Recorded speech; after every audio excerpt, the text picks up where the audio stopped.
3, 2, 1, amin. Ya silakan Rian.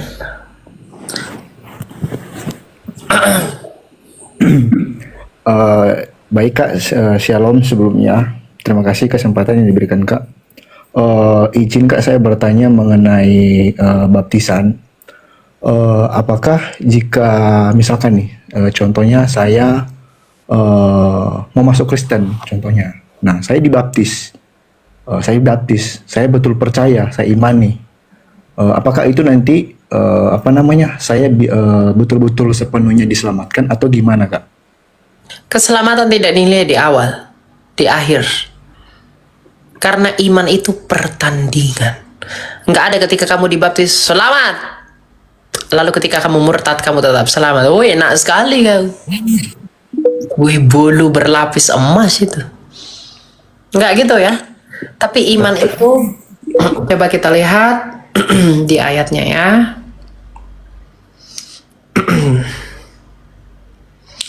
Jadi sekali selamat, tetap selamat itu tidak ada itu.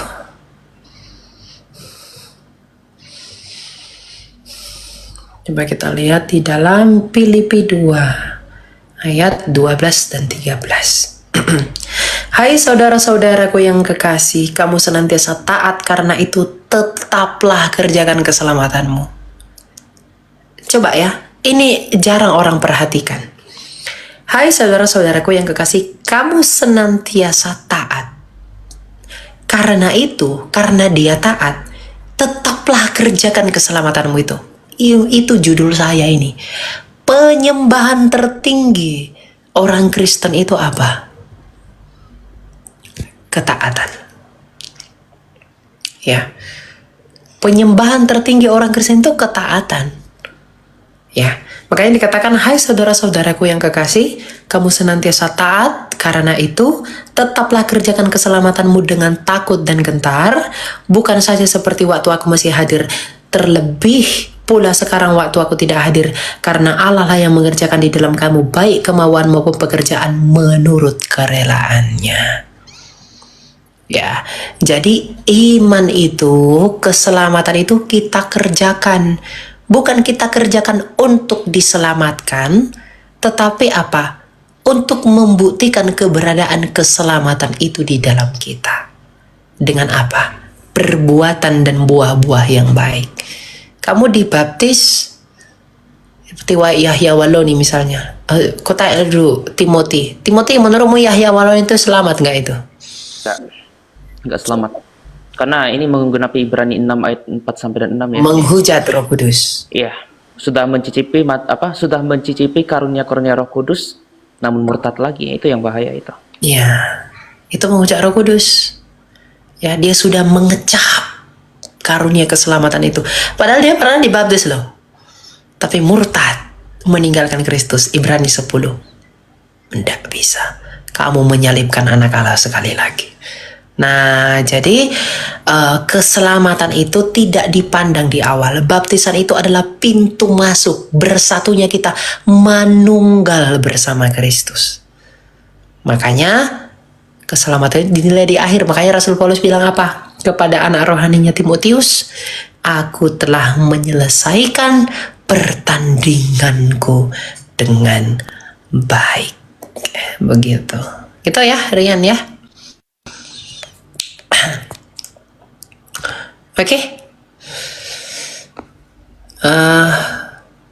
Rian buka mikrofon soalnya enggak ini. Oh ya, maaf, buka lagi.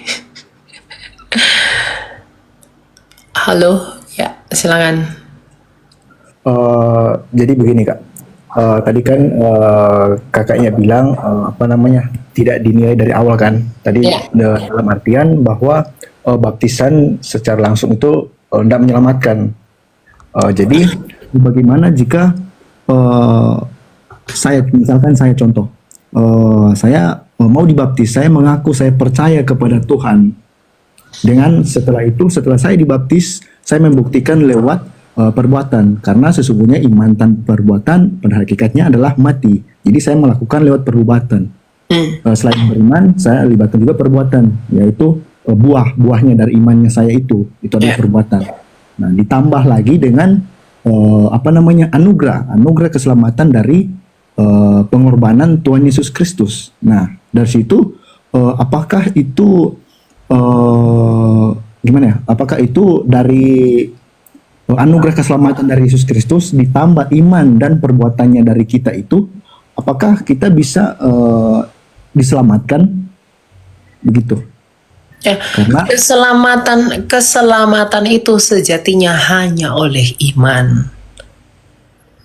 Tidak iman plus perbuatan baik. Kalau iman plus perbuatan baik, berarti seakan-akan ada perbuatan baik di luar iman. Jadi saya nggak setuju ada keselamatan itu iman plus perbuatan baik. Itu nggak ada bagi saya. Karena tidak ada perbuatan baik di luar dari iman. Itu nggak ada. Ya, tetapi iman yang menyelamatkan adalah iman yang berbuah. Makanya Tuhan Yesus berkata dalam Matius 7 ayat 16, dari buahnya lah kamu dikenal. Nah, bagaimana cara membuktikan keberadaan iman itu di dalam kita? Buah-buah kita. Buah-buah roh, kelemah lembutan, kasih setia, dan banyak hal. Itu yang harus kita lakukan. Nah, kalau kita turut setia dan mengerjakan iman itu yang adalah sarana keselamatan itu bagi kita, kita kerjakan itu dengan takut dan gentar dan setia sampai mati, maka selamatlah demikian. Jadi nggak ada iman ditambahi embel-embel lain tuh nggak ada. Hanya iman. Tapi iman bukan iman yang mati, tapi iman yang hidup. Kamu percaya air ini menghilangkan hausmu, tapi kalau kamu nggak minum air ini, kamu tetap haus. Kamu percaya Yesus itu menyelamatkanmu, tetapi kalau kamu tidak melakukan baptisan yang adalah perintahnya, kamu tetap tidak selamat. Kalau masih punya kesempatan untuk dibaptis, kecuali nggak punya kesempatan dibaptis. Konteks itu situasional. Jadi ada orang saya percaya Yesus, tapi tidak mau dibaptis. Dia nggak percaya, karena jikalau dia percaya, niscaya dia mau akan dibaptis. Karena baptiskan dirimu adalah perintah Kristus yang dia percayai. Itulah dikatakan iman tanpa perbuatan adalah mati. Jadi memang keselamatan itu hanya oleh iman. Ya, maka di dalam iman inilah perbuatan baik itu diperhitungkan. Makanya Tuhan Yesus bilang, sedikit pun kamu berikan kepada orang ini, kamu tidak kehilangan upahmu di sorga. Kamu tidak kehilangan upah. Gitu. Karena di dalam Tuhan dulu baru ada perbuatan yang baik. Di luar Tuhan tuh nggak ada yang baik. Kalau misalnya iman 50%, perbuatan baik 50%, berarti keselamatannya hanya 50%. Karena orang lain tuh nggak ada yang berbuat baik. Nah, gitu ya.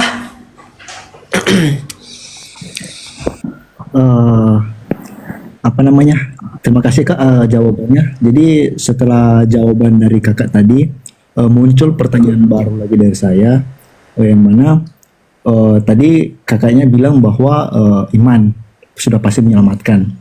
Nah sekarang jika memang benar iman sudah pasti menyelamatkan, lantas kenapa kan ditambah juga anugerah keselamatan kan dari Tuhan Yesus. Lantas kenapa ada penghakiman di akhir nanti? Jika memang sudah iman menyelamatkan dan juga anugerah keselamatan dari Tuhan Yesus itu memang betul nyata. Lantas kenapa di akhir nanti ada penghakiman?